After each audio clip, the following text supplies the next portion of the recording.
자, 시작할게요. 지난번에 그 수업했던 자료는 계속 올리고 있어요. 그날도 바로. 그러니까 좀 자기가 결석했거나 결선 있는 사람들은 그 참고해서 수업을 들을 수 있도록 하세요. 알았죠? 오늘 아파서 못 오는 애, 또 이러저런 사유 때문에 못 오는 애 좀 많이 빠졌네. 자, 1번 밑줄 들어가도록 할게요. 1번 밑줄을 보시면 everyone else 자체에 밑줄이 쳐 있는데 여기서 선생님이 이 문제를 없애지 않았던 이유는 딴 것 때문은 아니고, 자 얘들아, 원으로 끝나는 명사가 있고 똑같은 이제 이런 성질을 갖는 명사들이 몇 개 있지요. 자, 원으로 끝나는 명사 말고 또 뭐가 있어 얘들아? 자, 똑같은 성질을 갖는 게 띵으로 끝나는 명사가 있고요. 그 다음에 바디로 끝나는 명사가 있고요. 됐나요? 그러니까 띵이나 바디나 원으로 끝나는 명사에 아주 중요한 특성이 있다면 띵으로 끝나든 바디로 끝나든 원으로 끝나든 얘네가 형용사라는 품사의 수식을 받기 위해서는 지금같이 else라는 형용사는 그 밖의 뜻을 갖는 형용사인데 뒤에서 앞에 있는 명사를 꾸며주게 돼 있다는 거. 알았어? 이거를 왜 알아야 될까? 니네가 이제 나중에 어순배를 할 때, 알았니 얘들아? 내신 대비 때 어순배를 해야 되겠는데 헷갈릴 때가 있어요. 그래서 띵이나 바디나 원으로 끝나는 명사는 형용사가 이렇게 뒤에서 꾸며준다는 거, 그거를 꼭 핵심을 둬서 알아두도록 하세요. 그것 때문에 안 주는 거예요. 그러니까 everyone yes, yes라는 단어가 뒤에 있어 앞에 있는 명사를 꾸며주기 때문에 밑줄업법상 맞는 어법. 좀 간단히 넘어갈게요. 자, 이제 2번 밑줄 넘어갑니다. 2번 밑줄. 요거 화면을 올리지 않아도 되겠죠? 그냥 그 전에 보면 되겠죠? 그냥. 자, 2번 밑줄은 얘들아, 우리가 만약에 into라는 전사의 밑줄이 안 쳐 있다라고 한다면 얘는 무슨 어법으로 판명할 수가 있어? 아니죠. 그냥 하면 안 되죠. 항상 포지션 되게 중요하다 그랬잖아. 문장 중간 ing 밑줄 어법이 될 거야. 이거 같은 경우에는. 근데 봐봐 얘들아, 그게 아니었었어. 밑줄이 어디서부터 쳐져 있어? into라는 전치사부터 밑줄이 쳐져 있다는 점이에요. 내 말 이해가? 그래서 결국 뭐냐면 전치사 into 그 다음에 operating ing 밑줄어법인데, 그러면은 사실은 우리가 중등부 때만 하더라도 전치사부터 밑줄이 쳐 있으면 여기에 쓰인 전치사가 제대로 쓰였습니까? 원래는 예를 들어서 얘들아, 뭐뭐에 능숙하다는 수가 뭐야? be good at이란 말이야. 그러면 또 be surprised at 했을 때 at이라는 전치사에 밑줄을 쳤으면 그 전치사가 맞느냐 틀리느냐 이것까지 따져줬어야 돼. 다시 말하지만 고등부 문제에서는 전치사에 밑줄을 쳐놓고 이게 제대로 된 전치사가 여기선 쓰여야 되는데 제대로 쓰지를 않았어 라는 것을 물어보는 문제는 없어. 내 말 이해가? 그걸 알고 있으라고. 그러니까 한마디로 말해서, 쉽게 말해서 그런 유치찬란한 문제는 안 나온다고요. 그러면 이때 출제 자리들은 뭐냐면 전치사 다음에, 잘 들어야 전치사 다음에 ing가 오는 거에 대해서 수험생 여러분 알고 있습니까? 아주 지극히 단순한 문제로 판단하시고 접근을 하시면 돼요. 이해 가나요? 자, 그러면 내가 한번 물어볼게요 여러분들. 전치사 다음에는 왜 ing가 올 수 있는지 무조건 암기하려고 하지 말고, 전치사 다음에는 왜 ing가 올 수가 있었냐면, 원래 전치사 다음에는 뭐가 와? 내가 항상 하는 거, 전명, 명사라는 품사가 오게 돼 있죠. 그죠? 근데 나는 전치사 다음에 뭔가 동사의 형태를 넣고 싶은 거야.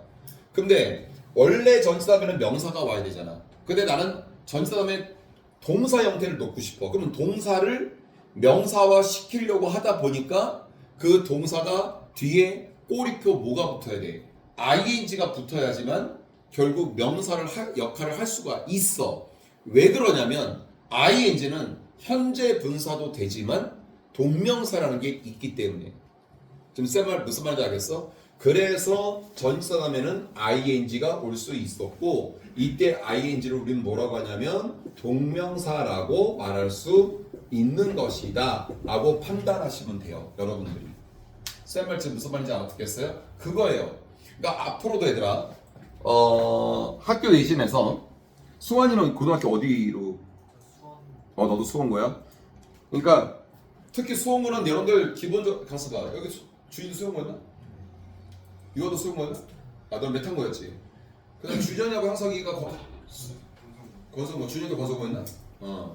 일단 건성고는 선생님이 아직까지 여기 와서 이제 와서 내신 대비를 안 해봤던 것 같아요. 메탄고도 안 해봤어요.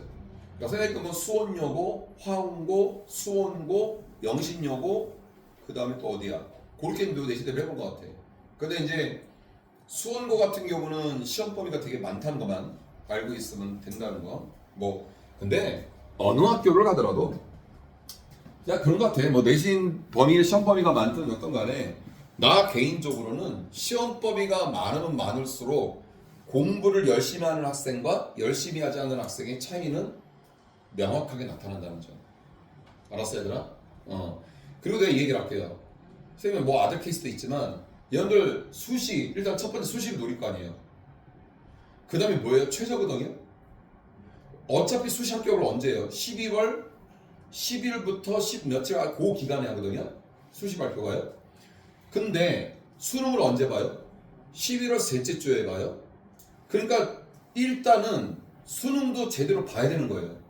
니네 수시가 다 합격한다는 보장은 없잖아. 근데 자기가 어쨌든간 두 마리 토끼를 잡기 위해서 정시, 물론 두 개 다 합격선을 할 수는 없겠지만 정시가 여러분들이 봤는데 정말 시변에서 시험을 준비했는데 생각보다 점수가 잘 나온 것 같아.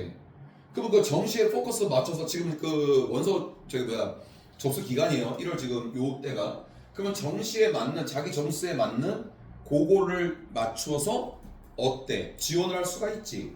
그런 게 있어요. 그러니까 여러분들은 단 한 마리의 토끼만 잡으려고 하지 말고 두 마리 토끼를 잡을 수 있을 때 두 마리 토끼를 다 잡으려고 노력을 해야 된다는 거지. 그래서 이번 방학 때 내가 말했잖아. 선생님이 목요일날 독해 수업도 진행하면서 이거는 왜 한다? 실전어법은 니네 학교 순수한 완전 내신 대비형인 거야. 어법이 보통 평균적으로 학교마다 3문제에서 4문제 사이가 나오는데 그 배점이 클 때는 19점까지 가요. 100점 만점에 19점이 적은 점수예요? 그게 아니란 말이죠. 이해가? 그러니까 그것만큼에도 기본 실력으로 문제를 푼다고 한다면 한 지문에 대한 시험 범위에 대해서 포커스는 어디에 맞추면 돼? 이 지문의 내용이 무엇이며 이 지문의 주제가 무엇이며 주제문이 무엇인지 그건 내가 해준단 말이야. 그러면 주제문 같은 경우가 결국 뭐로 나오는 거야? 소수령으로 나오는 거야. 단어 몇 개 주어주고. 근데 가장 어렵게 나오는 경우는 어떤 경우? 단어 개수까지 맞춰야 되는 경우. 근데 아직까지는 이 지역에서 단어 그 개수를 맞추는 건 없어요. 정확하게 13개 단어라 해라. 정확하게 10개 단어라 해라. 그 조건은 없었던 것 같아요. 알았어? 근데 기본적으로 어법을 왜 알아야 될까? 어법에 맞게끔 필요한 단어는 어법 변형이 필요한 경우에는 그 단어를 어법에 맞게 바꿔서 서술하시오. 이런 게 있다는 거지. 그건 자기가 기본적인 어법을 몰라버려. 알아들어요? 그럼 할 수가 없어요. 그래서 어법은 모든 영어에 있어서 기본이 돼야 된다는 거지. 그러니까 문제 푸는 걸 배우면서 기본적인 거에서는 이런 거 다 알려주고 있으니까 알았지 얘들아? 복습 철저하게 하세요. 니네 다시 말하지만 좋은 환경적인 학습 조건이 있는 거 아닌가? 오프라인 수업을 3회 때 들으면서도 온라인 이거를 내가 촬영을 해서 올려놓잖아요. 그럼 여러분들이 어때요? 아무 데서나 그지? 실시간으로 뭐 지하철을 타든 버스를 타든 연휴가를 가든 간에 그지? 얘들아? 다른 유튜브 내용을 보기보다는 그냥 누워서 볼 수도 있잖아요. 아 이런 게 있었지. 알았어? 이런 환상적인 학습 조건을 그냥 무마시키지 말라는 얘기야. 알았니? 이 지역에서 수업하면 영상 찍어서 하는 게 몇 명이나 될 것 같아요? 거의 없을 걸로 알고 있는데요. 그냥 오프라인 수업 하고 끝나는 거 아니에요? 그지? 여기 수업 시간에 내가 하는 말 다 기억해요? 요 필기한 거는 남아있잖아요. 집에 가서 뭔가 복습을 하려고 했는데 이런 경우 부딪히지 않았어요? 수업 시간 다 이해를 했어. 집에서 막상 복습을 하려고 하니 왜 그러지? 저 때는 이해를 했는데 왜 이해가 안 가지? 왜? 선생님 말을 내가 다 기억해요? 아니거든요. 근데 유튜브에서는 어때요? 실시간으로 계속 반복해서 듣잖아요. 그래도 이해가 안 가는 게 있다면 선생님한테 질문하면 된다는 얘기예요. 알았니? 적극성이 보여야 돼. 자, 3번 밑줄 들어갈게. 오늘 아까 수업할 때도 이 기부동사가 나오는데 또 나왔어요. 잘 들어야 됩니다. 이 3번 밑줄어법 단순한 밑줄어법이 아니에요. 자, 들어갈게요. 3번 밑줄어법은 밑줄이 쳐진 곳을 보니까 were given에 밑줄이 쳐 있어요. 그럼 밑줄 쳐진 요것만 봤을 때 분석을 해볼게요. were 무슨 동사예요? 얘 비동사잖아요. 맞잖아요. given은 뭔데요? give 동사의 pp형이에요. 근데 묶어서 밑줄을 쳐놨네요. 그럼 결국 be 플러스 과거분사 pp에 밑줄을 친 어법이 된 거예요. 이런 식으로요. 근데 우리는 B 플러스 BP를 뭐라 그래요? 수동태라고 합니다. 그러면 이 어법은 결국 수동태 밑줄 어법이 된 거예요. 알아들어요? 자, 지금부터가 되게 중요한 개념이야. 내가 이 수동태 밑줄 어법이 나올 때마다 항상 강조하는데, 자, 여러분들의 눈은 여기에만 집중을 하세요. 자, 저것이 문장 중간에 있어요. 내가 항상 했는데 이걸 비교해서 be given이 있어요. 이렇게. 근데 저 녀석은요, were given이에요. were given. 내가 봐. 이 동사 원형의 be 플러스 pp의 밑줄을 치든 시제에 맞게끔 인칭에 맞게끔 비동사를 쓰고 be 플러스 pp의 밑줄을 치든 얘네들의 공통점은 있어요. 둘 다 형태가 뭐라는 점이에요? 수동태라는 점이야. 그러니까 수동태 밑줄어법은 변함이 없어요. 그런데 밑줄이 쳐졌을 때, 얘 밑줄을 치거나 얘 밑줄이 쳐졌을 때 접근하는 방법은 틀려요. 먼저 위에 걸 먼저 할게요. 여기는 동사 원형 B가 쓰였어요. 내 말 이해 가나요? 동사 원형 B가 쓰였기 때문에, 자, 우리가 문장 중간에서 동사 원형이 올라오면, 동사 원형이 오기 위해서는 잘 한번 생각해보라고. 니네가 맨날 떠들고 있었던 조동사 다음에 동사 원형, to 다음에 동사 원형, 그래서 투부정사가 되는 거 무지하게 많이 배웠다고. 근데 실상 이런 게 나오면 응용을 못하지. 왜? 항상 내가 떠드는 얘기, 여러분들의 잘못이 아니라는 거. 이렇게 나왔을 때 내가 그동안에 배웠던 조동사 다음에 동사 원형, to 다음에 동사 원형에서 투부정사 나왔을 때 내가 어떻게 응용을 하는지, 이거를 배우는 게 실전어법이라는 거지. 그려보자고. 그림을 그리듯이 그려보자고. 여기 동사 원형이 왔어. 그러면 이 앞에는 최소한 여러분들이 생각을 했을 때 생각을 해보면, 문장 중간에 동사 원형이 오려면 뭐가 있어야 되지? 다이렉트로 동사 원형이 오려면 앞에는 조동사가 있어야 돼요. 맞잖아요. 그리고 내가 그랬잖아. 투부정사의 개념이 뭔데? 투 플러스 동사 원형을 투부정사라고 한다고요. 그래서 만약에 또 동사 원형이라면 여기는 또 투가 있어줘야 돼요. 내 말 이해 가요? 잘 보세요 이제. 그럼 만약에 앞에 조동사가 있었다고 치자. 얘들아, 조동사는 준동사가 될 수 있나요? 수원아, 너 준동사가 뭔지는 아니? 편하게. 그럼 잠깐만, 정동사는 아니? 아마 네가 설마 수업 들어오기 전에 유튜브 봤을 때마다 내가 정동사라는 말을 많이 했을 거야. 아주 쉬운 거야. 얘네 때문에 다 몰랐어. 정동사라는 말 자체를 다 몰랐다고. 안 들어봤어. 알았어? 정동사라는 건 뭐냐면 모든 문장은 뭐로 시작하니? 주어 동사로 시작해. 모든 1호부터 5일까지 문장은 뭐가 발생하지 않는 한, 도치가 발생하지 않는 한, 그죠? 모든 문장은 다 주어 동사로 시작한다고요. 주어가 길든 주어가 짧든 어쨌든 니는 주어 자리 파악이 끝났다고 한다면 이 주어 자리 파악 끝난 거 다음에 나오는 첫 번째 동사, 얘가 정동사라고 하는 거예요. 알아듣겠나요? 근데 정동사만 동사의 기능이 있나요? 아니잖아요. 지금 여러분 아까도 말했지만 투부정사라든지 ing라든지 동명사, 현재분사라든지 걔네들이 최초에 어디서 출발을 한 거니? 동사 원형에서 출발을 했어.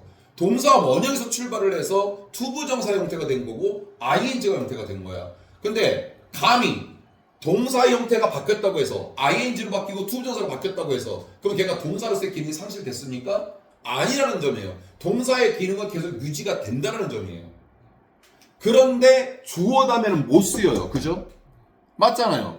그러면 걔는 정동사는 아니라는 얘기야. 그래서 준동사라고 하는 거야. 승환이 입력되나 머리에? 오케이, 됐어. 자, 봐봐 얘들아. 그럼 봐봐. 조동사는 니네들 알 can, may, must, should, would 이런 조동사는 준동사가 될 수 있나요? 준동사가 될 수 있다고요? 왜냐면 아니야, 주어 다음에 써야 되는 자리잖아. to, would, to, should, to, can 이런 건 없잖아요. 그러니까 준동사 자체 can이, must 뭐 발음도 안 되네. must니 may 이런 거 있어요? 없잖아요. 그러니까 걔네들은 정동사밖에 안 되는 거예요. 잘 보세요. 동사 원형이 있는데 앞에 조동사가 있었어요. 그러면 얘는요 정동사밖에 안 되는 거라고요. 말 그대로. 알아들어요? 그러면 얘때는요 to 다음에 동사 원형이었어요. 얘는 정동사가 안 되잖아요. 그럼 얘는 준동사밖에 안 되는 거예요. 알았니 얘들아? 근데 출제자가 니한테 뭐 물어봤어? 얘들아 봐봐. 여기 정동사야? 여기 준동사야? 아니요. 이거는 과정이에요.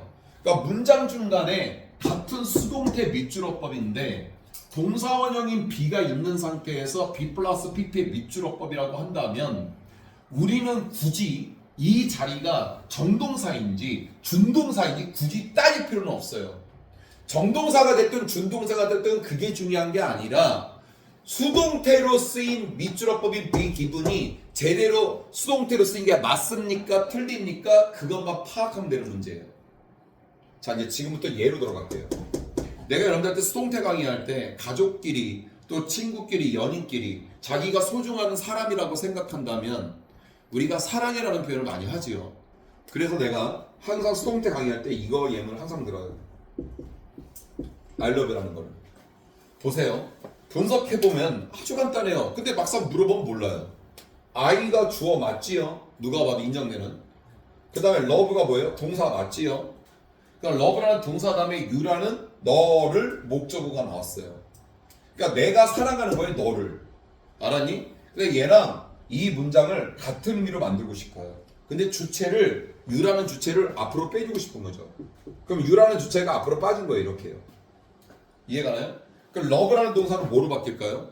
자, 내가 너를 사랑하니까 이제 너는 사랑을 받아야 돼요. 사랑을 받아야지 같은 의미가 되는 거야. 그러니까 사랑을 받는다, 행동을 당하다, 이게 뭐예요? 수동이죠.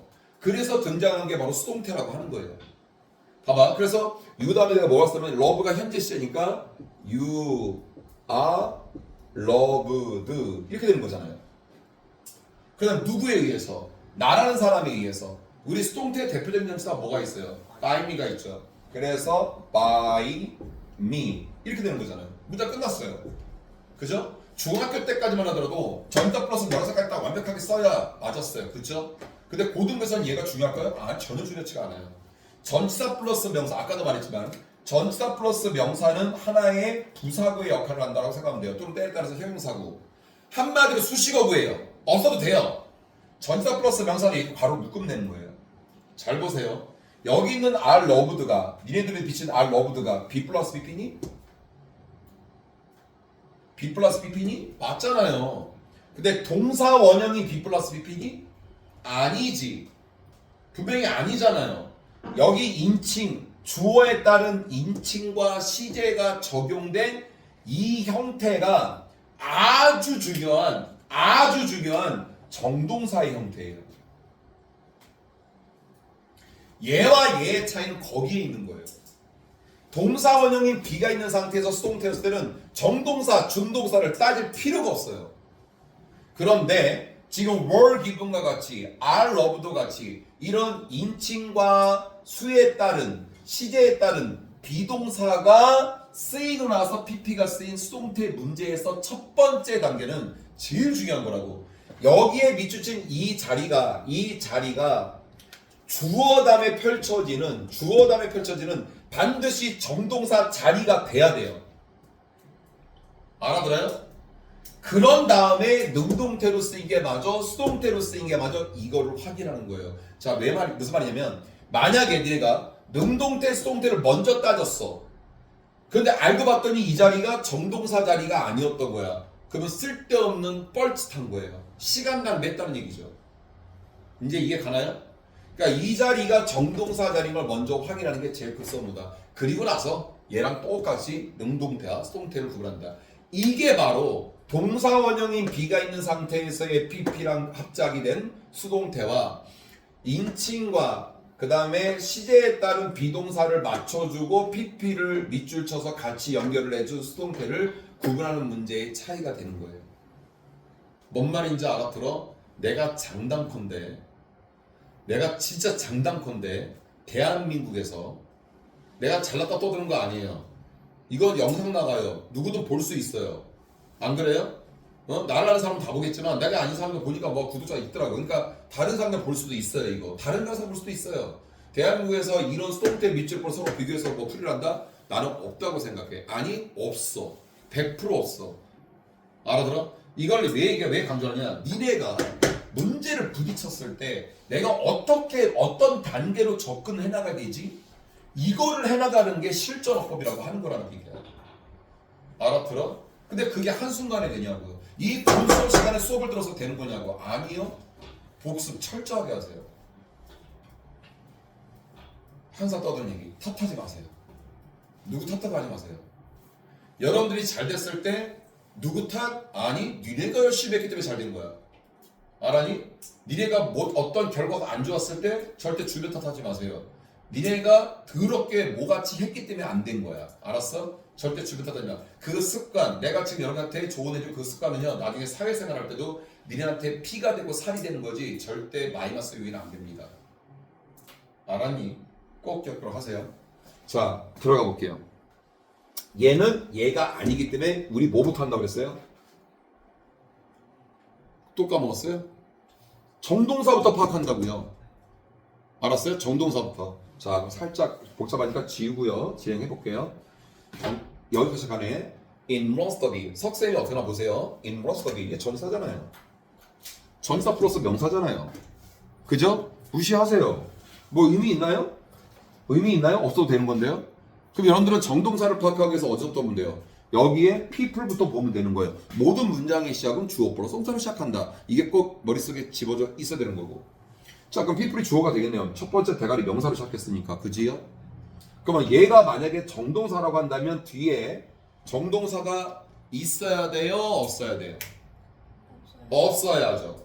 그런데 정동사가 또 나올 수도 있어요. 어떤 경우에? 접속사가 있으면.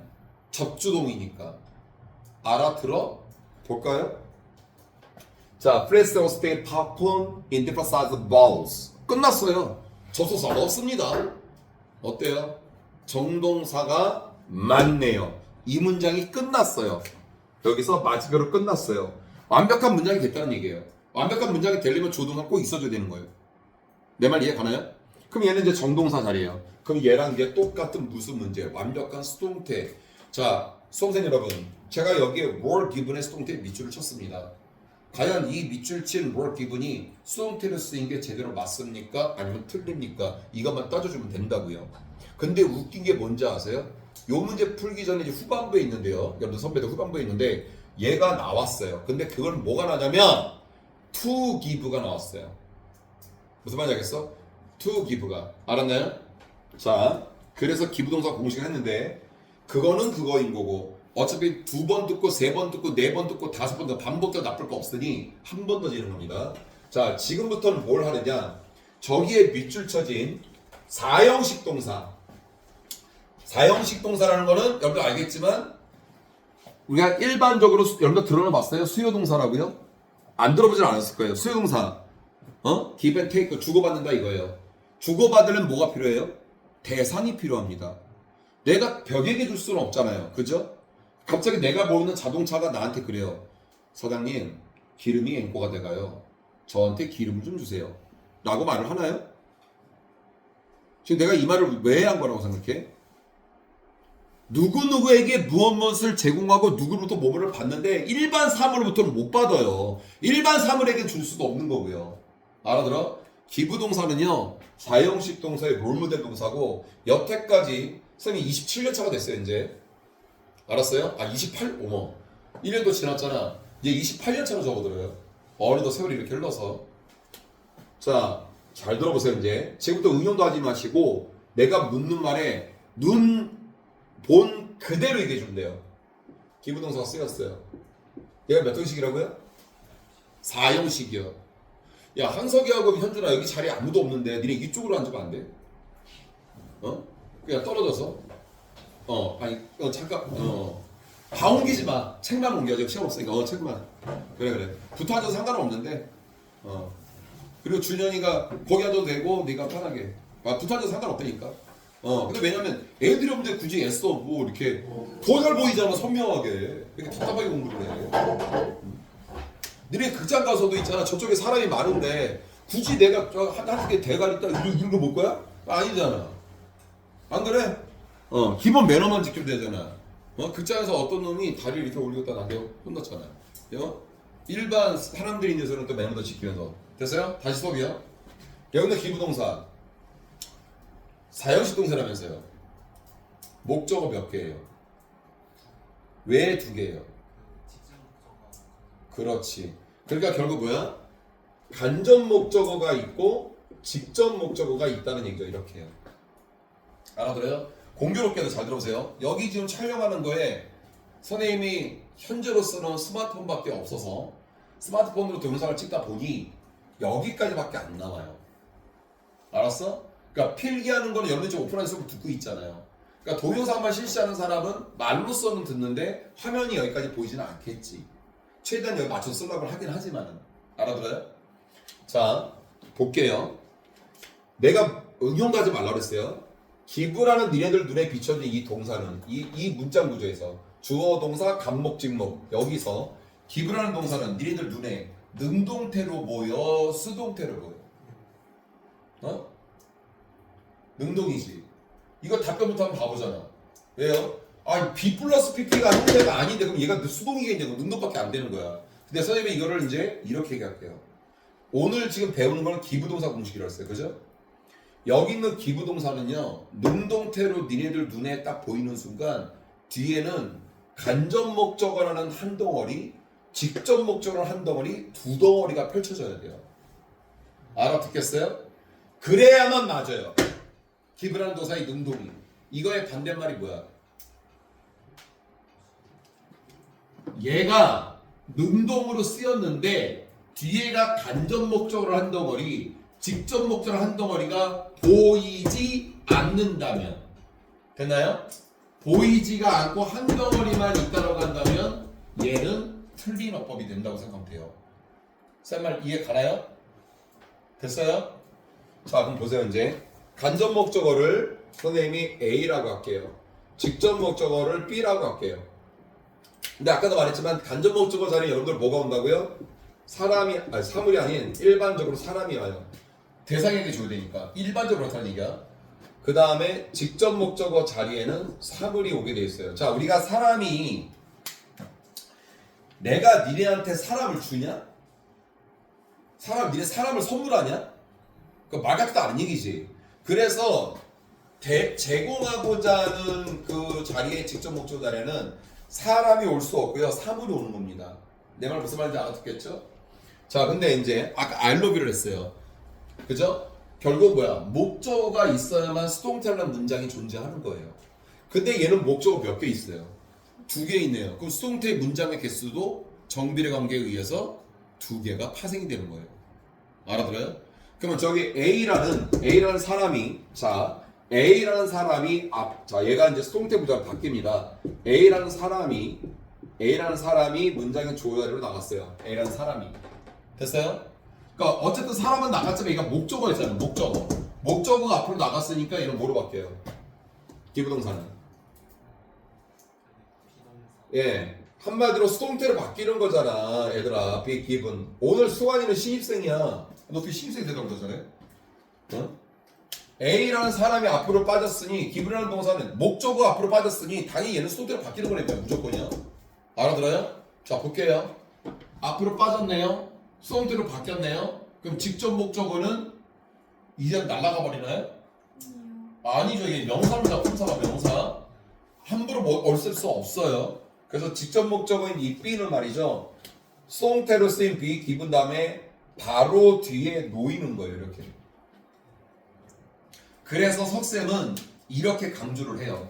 기부동사 공식의 패턴 1. 기부동사가 수동태로 쓰였는데 앞에 주어가 사람인 게 확인된다고 한다면 반드시 수동태로 쓰인 거 다음 자리에 한 덩어리에 명사가 여러분들 눈에 꼭 있어줘야지만 이때 수동태 밑줄어법은 맞는 것이다 라는 말을 해요. 그런데 수동태로 쓰였는데 앞에 주어가 사람이고 수동태로 쓰였는데 뒤에 명사는 한 덩어리가 안 보였다? 그러면 얘는 틀렸다고요. 됐나요? 이번엔 사물을 당겨볼게요. 왜요? 사물도 목적어잖아요. 목적어도 앞으로 당길 수 있잖아요. 자, 사물이 앞으로 당겨졌어요. 자, 사물이 앞으로 당겨졌어요. 자, 어쨌든 목적 앞으로 당겨졌으니까 기부동사는 뭐로 바뀌어요? be given. 자, 이렇게 수동태로 바뀌겠죠? 됐나요? 잘 봐봐 얘들아. 주어는 give한다, 준다, 이 사람에게 간접 목적은 뭐뭐 얘기지? 사람에게 이 사물을 이 말이죠. 그래서 사람이 앞으로 나갔어요. 그럼 이 사람은 받는다. 말 돼요 안 돼요? 오케이. 사람은 받는다 이 사물을 이렇게 되죠. 사물이 앞으로 나왔어요. 사물이 받아요? 그렇지. 똑같은 수동태인데 뉘앙스가 틀려요. 그죠? 사물은 받는 게 아니라 받을 수도 없어요. 사물이 뭔데 지가 받아요? 받아게 안 되는데 사물은 주어지는 거죠. 자, 어떤 행동을 당하고 어떤 행동을 받아요. 주는 게 아니라 주어져요. 그것도 수동태잖아요. 근데 왜 사물은 주어지는 거? 뭐지? 누구누구에게가 빠졌어요. 얘는 아까 무엇을이었죠. 직접 목적어. 얘는 누구누구에게예요. 그러니까 이 사물이 주어졌거든요. 그러니까 누구누구에게를 만들어주는 거죠. 그러니까 누구누구에게를 만들어주기 위해서 나타나는 게 바로 전치사예요. 근데 그 전치사의 종류가 세 가지거든요. to가 될 때도 있고 for이 될 때도 있고 of라는 전치사가 될 때가 있어요. 알아들어요? 근데 이거는 앞에 있는 동사가 어떤 동사가 쓰냐에 따라서 to냐, for냐, of가 결정이 되는데 중학교 때는 중요했어요. 이 전치사가. 근데 고등부 때는 중요치가 않아요. 이 전치사에 밑줄을 쳐서 시험지에 내는 사람은 자격 박탈이에요. 그게 뭐가 중요하다 고등부에서는. 그런데 여러분들은 서술형이 있기 때문에 그때 가서 내시대 갈 때 내가 좀 더 키포인트를 찝어서 위주로 하고 일단은 기부동사는요 for나 of를 취하지 않고 일반적인 수다 to를 취합니다. 자 그럼 to 다음에 뭐가 나와야 돼요? 앞에 있는 그렇죠 A라는 사람이 와주면 되는 거예요. 근데 얘 형태를 한번 가만히 보세요. 뭡니까 여러분? 전치사 플러스 명사잖아요. 아까 내가 전치사 플러스 명사는 뭐라 그랬어요? 수식어고 부사고 없어도 된다고요. 그러니까 결국 봐봐 사물이 얘들아 사물이 주어로 나간 상태에서 기부동사가 수동태로 쓰였을 때는 여기까지 자체가 그냥 완전체 문장이 되는 거예요. 알아들어요? 이제 설명이 이해가 됐나요? 그대로 가볼게요 이제. 그럼 니네는 앞으로 내가 물어볼게.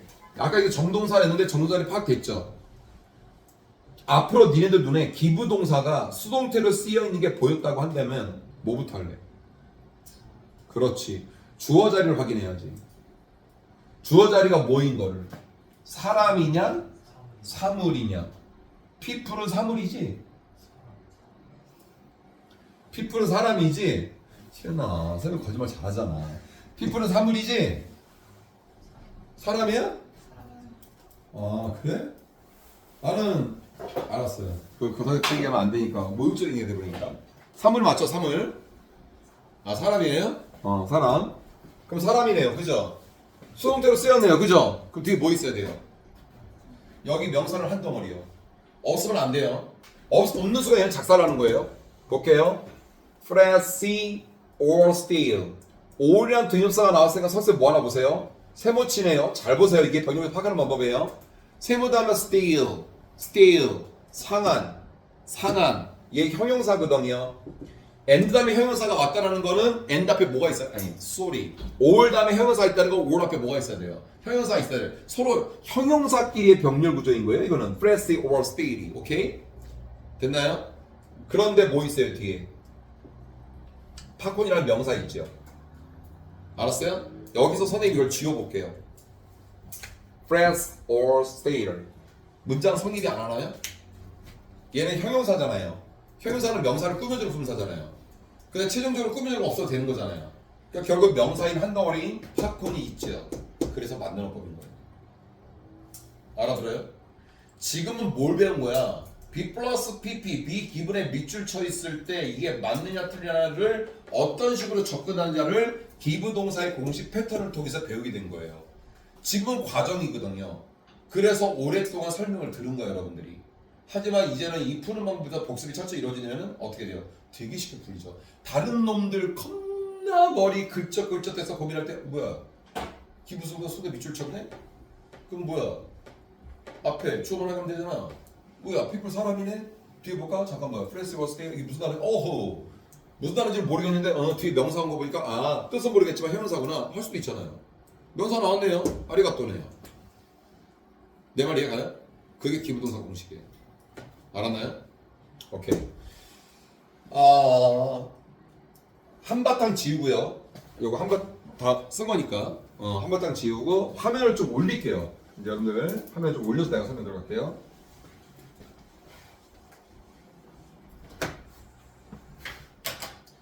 글쎄 이게 모르겠어. 선생님은 이게 자꾸 넘어가더라고 이렇게. 여기인가요? 뭐야? 이게 뭐야? 근데 이게 왜 나와? 갑자기 89? 이게 어떻게 되냐? 몇 번이야 잠깐? 16번이잖아. 아니 근데 어떻게 80번 나왔냐 갑자기?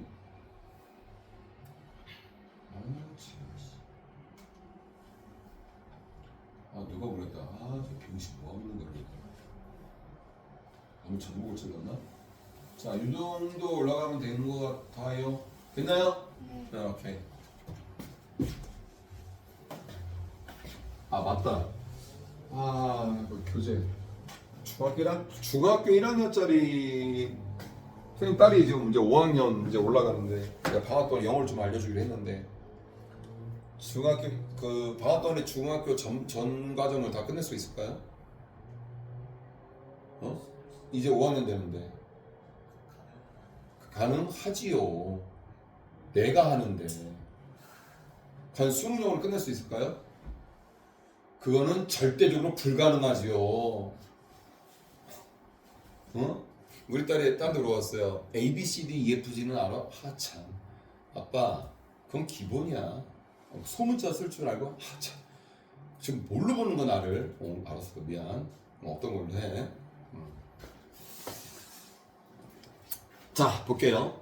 4번 밑줄을 보시면 내일 모레 밑줄 쳤어요. 얘들아, 항상 밑줄이 쳤을 때 밑줄을 보셔야 되는데 이렇게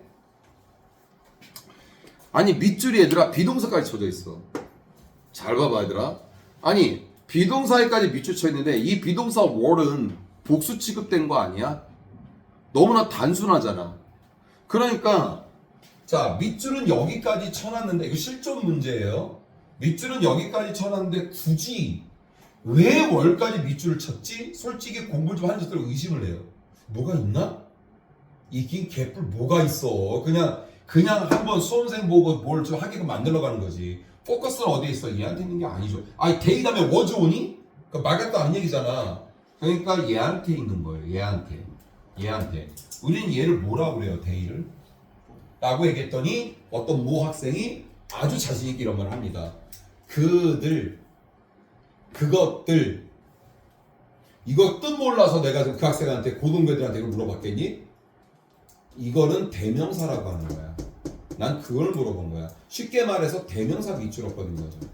알아들어요? 이것도 대명사. 자, 대명사 밑줄어법이에요. 그럼 대명사 밑줄 치기 전에 대명사라는 걸 왜 써요? 뭐랑이요?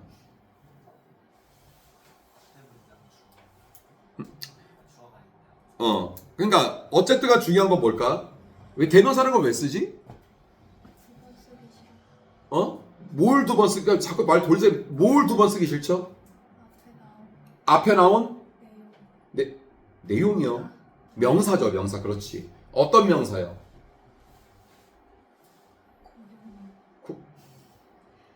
일반 명사요. 그죠? 그지 얘들아? 근데 고유명사도 그럴 수 있죠. 무슨 말인지 알겠어요? 브래들리 석셈은 고유명사잖아요. 그죠? 브래들리 석셈을 대명사로 바꾸면 뭐가 돼요? 그렇지. he. 그것도 가능하지요. 어쨌든 명사를 대신해 쓴 걸 대명사라고 해요. 근데 영어는 이제 아까 시리가 말했듯이 뭐가 제일 중요하죠? 중복되는 걸 되게 싫어합니다. 알았어요? 정말 중복되는 거 싫어합니다. 그래서 대명사 써주는 거예요. 그러면 they라는 대명사는 그들 또는 그것들이에요. 어쨌든 anyway 저 녀석은 복수를 대신했을 거예요. 그죠? 근데 저 녀석이 만약 앞에 있는 문장의 명사를 대신해서 받았는데 단수명사를 받았다고 한다면 틀렸겠지요. 그러니까 자연스레 얘가 단수면 얘도 자연스럽게 얘도 틀렸을 수밖에 없는 거지요. 그러면 대명사 밑줄어법에 대한 해법은 어디에 있을까요? 문장 해석 능력에 있지요. 알겠나요? 이수원 요지역. 내가 오늘 좀 기분이 좋아졌는데 그 이유는 좀 이따 내가 설명을 할게요. 나는 여러분들 나는 모르겠어. 내가 기분 좋아지는 이유는 딴 거 없어. 학생들이 있었을 때 기존에 있던 학생들이 배우면서 뭔가 승화되는 느낌이 들고 신입생이 왔는데 그 신입생이 내가 여기까지는 바라지 않았는데 그 이상으로 뭔가 나한테 와닿았을 때 선생님은 그것만큼 좋은 거 없어. 정말 내가 옛날에 그 리듬을 탄 몸의 감각이라고 한다면 춤을 추고 싶은데 지금 알다시피 허리며 몸이 고장내가 너무 많아서 춤을 못 출 뿐이에요. 선생님이 예전에 소보다 춤을 췄어요. 농담하는 게 아니라 비보이 같이는 못 추죠. 그지? 자, 볼게요. 한번 해석 들어갑니다. 여기서부터 문장이 시작되네요. people부터요. 자, people is 3% more. 왼 앞에 있으니까 한번 끊을게요. 이렇게요. 자, 직독직해 시범 들어갑니다. 여러분들의 눈은 모니터에만 집중하세요. 사람들은 처드십니다. 존댓말했다. 처드십니다라고 했다. 처먹습니다. 이러지 않았어요. 네. 33% more. 33% 더 많이. 됐나요? 그 다음에 when이 나왔어요. 보통 앞에 동사가 있지 않는 한은 선행사도 없고 동사도 없고 그럼 이게 when은 접사when이죠. 뭐뭐 할 때예요. 뭐뭐는 뭐예요? 뒤에 조동사가 펼쳐지니까. The state popcorn 상한 팝콘이 was 있었을 때 was put 이제 수동태네요. 그죠? 놓였을 때 어디에? In a large container 큰 용기에 대안 앞에 끊고요. 뭐보다 또 웬 나왔네요. 얘와 얘는 병렬이네요. 그것들이 in a medium bowl 중간 사이즈의 사발에 있었을 때 보다도 해석 다 끝났어요. 그럼 저기는 데이가 가리키는 게 뭐예요? 네, the state 팝콘이죠. 팝콘이 복수인가요? 아니잖아요. 단수잖아요. 그리고 팝콘은 물질 명사예요. 물질 명사는 복수형이 될 수 없어요. 셀 수 없는 명사이기 때문에. 알아들어요? 따라서 이때 데이는 틀렸네요. 얘가 이시 되니까 자연스럽게 월도 틀렸죠. was가 되어야죠. 그러니까 얘 밑줄은 사실 의미가 없는 거죠. 이게 대명사 밑줄어법이에요. 알아듣겠나요? 실전 어법이긴 하지만 해석이 동반돼야 되는 그런 어법이다 라고 생각하시면 되고, 자 이제 5번 밑줄 들어갈게요. 아 6개 나왔네. 얘들아 잘 들어. 오늘 이 5번 원밑줄어법 설명 듣고요. 요 문장 있잖아요. So 다음에 pour what you see out, what you normally eat and measure it. 요 문장 있죠. 요 문장 서브노트에 따로 정리하세요. 문장 중간 원밑줄 어법인데 반드시 해석도 동반돼야 되는 경우, 지금 어차피 녹음 빨리 다 되잖아요. 그죠? 그렇게 해놓고 요 예문 적어 놓으세요. 내가 그걸 얘기를 해줄게요. 자 볼게요. 지금 문장 중간 원밑줄 어법이었을 때 우린 제일 먼저 뭐부터 했죠? 또 그것도 기억이 안 나나요? 앞에 있는 자 선행사라는 말은 잘 들으세요. 선행사라는 말은 관계 대명사가 있었을 때 선행사라는 말을 쓰는 거고요. 전문 용어는 그때 쓰도록 하시고, 원밑줄 어법이었을 때 그냥 우리 단순 무식하게 이렇게 말합시다. 앞에 있는 단어요. 이렇게 말하면 돼요. 알았어요? 자, 그래서 what 앞에를 봤더니 이게 all이 있었기 때문에 결국 얘와 얘는 병렬. 그러니까 결국 pour 쏟아붓다는 pour 동사와 dish out이라는 동사구가 있었던 거예요. 다시 말해서 동사가 있었던 거예요. 맞나요? 그러면 동사 다음에 what이에요. 동사 다음에 what. 만약에 what 앞에 명사가 있었다라고 한다면 얘는 작살났지만, 동사가 있었기에 what이 맞는 어법이 되기 위해서는요, 뒤에 문장이 무슨 문장이 나와야 될까요? 네, 맞습니다. 불완전한 문장이 맞아야 돼요. 아, 나 우리 시윤이는 수업할 때 항상 우리 시윤 때문에 많이 힘이 돼. 대답을 너무 잘해주고 하니까 이렇게 설명을 주거니 받거니 하는 거. 여기는 모든 사람들이, 뭐 승환이가 오늘 첫 수업인데 선생님이 사실 기분 좋았던 거는 대답도 잘하고, 유아도 되게 대답 잘했잖아. 그지? 잘했잖아. 내가 제가 너 칭찬 많이 줬잖아. 준이도 마찬가지고. 응? 내가 누구라고 말을 안 할게. 우리 항석이도 열심히 하는 친구고, 준영이는 또 항석이 친구니까 친구가 열심히 하니까 더 열심히 해줘야 되고. 알았어? 니네 예비고일 때문에 내가 지금 여기 있는 건데 잘할 수 있을 거라고 생각합니다, 여러분들. 응? 자, 명사가 없이 동사예요. 그럼 불완전하면 된대요. 자, 얘들아, 불완전하다는 건 뭐냐면 문장 형식이 1형식부터 5형식까지 있잖아요. 근데 1형식이어야 되는데 동사가 빠졌어. 그럼 뷰진이잖아요. 그럼 불완전하잖아요. I love you 해야 되는데 I love. 너 누구 사랑하니? 나 사랑해. 너 누구 사랑하니? 사랑한다고. 누구 사랑하니? 사랑한다고. 더베너베 되어야잖아. 목적어 빠져있잖아. 그럼 뭐가 된 거야? 불완전한 문장. 아까 너 누구한테 사탕 줬어? 사탕 줬다고. 그러니까 누구한테 사탕 줬다고? 사탕 줬다고. 역시 더베너베잖아. 간접 목적어 빠졌잖아. 내 말 뭔 말인지 알겠어요? 그러니까 문장의 요소가 있어야 되는데 형식에 맞게끔 요소가 있어야 되는데 그 요소가 안 보이네요. 그럼 불완전한 문장이에요. 볼게. 자 보세요 이제 어떤 생각을 이제 동사 다음에 what 이거만 본 거예요. 자, you normally 얘는 부사니까 필요 없으니까 제낄게요. 너가 먹어 그리고 사고 치죠 선생님이. 등위접사니까 너가 먹어 그리고 측정해 그것을. 와 이거 봐. 이거만 봤을 때 완벽합니다. 뭐냐면은 it이라는 목적어를 공동 목적어로 취한 거예요. 이딴 동사와 매절 동사가. 그래서 봐봐. 너가 그것을 먹고 너가 그것을 측정한다. 완벽해요. 이거 봤을 때. 그죠? 그럼 얘는 틀렸어야 돼요. 알아듣습니까? 알아듣습니까? 근데 내가 조금 전에 뭐라 했어요? 요런 거 나오는 경우 진짜 극히 드물거든요. 근데 이거예요. 이렇게 되는 거예요. 쏟아봐봐. 또는 접시에 담아봐. 뭐를? 네가 정상적으로 먹은 것을. 잘 봐. 그런 다음에 이제 빨간색을 보세요. 그런 다음에 그거 측정해봐. 이렇게도 볼 수 있는 거예요. 지금 내 말 뭔 말인지 알겠어요? 그래서 결국 what 다음에는 뭐가 나온 거냐면 오히려 내용은 you normally eat 얘밖에 없었던 거예요. 그러니까 너가 뭘 먹었는데 이세 목적어가 없었던 불완전한 문장이 왔기 때문에 이때 what은 맞는 어법이 된 거예요. 알았니 얘들아?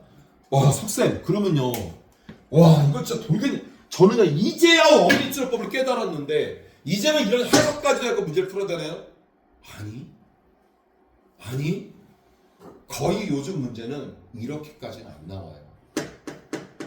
내 말 무슨 말인지 알겠어? 거의 이렇게까지는 안 나와요. 봐봐 얘들아. 그래서 봐봐 얘들아. 그래서 이게 뭐였는데 이거 어떻게 내용 파악까지 하면서 하니? 그렇잖아. 큰 거에 놓였을 때 더 쳐 드신다며. 더 쳐 드신다며. 그러니까 그러지 말고 네가 정상적으로 먹은 것을 일단 쏟아 붓거나 젖에 담아봐. 그런 다음에 그것을 측정해. 됐어? 이게 맞다는 거지. 근데 누가 원민주로법에서 그렇게까지 하냐고요. 말 같지도 않은 거야. 선생님 믿으세요. 이런 유형의 문제까지는 안 나올 거예요. 알았니 얘들아? 그러니까 정리할게요. 문장 중간 원 밑주로법 나왔을 때 앞에 분사가 명사라면 무조건 작살. 앞에 분사가 동사라면 뒤에 문장만 보세요. 괜찮으니까. 나 믿으세요. 뒤에 문장 보고 뒤에 문장이 불완전을 맞는 거고 뒤에 문장이 완전하면 틀리다. 알았어 얘들아? 지금까지 내용까지 파악하는 문제 절대 안 나온다고요. 뭔 말인지 알겠어? 누가 엎어서 그것까지 확인을 하겠니? 말도 안 되는 얘기지. 됐습니까? 네. 다음 문제로 넘어갈게요. 혹시 지금 화장실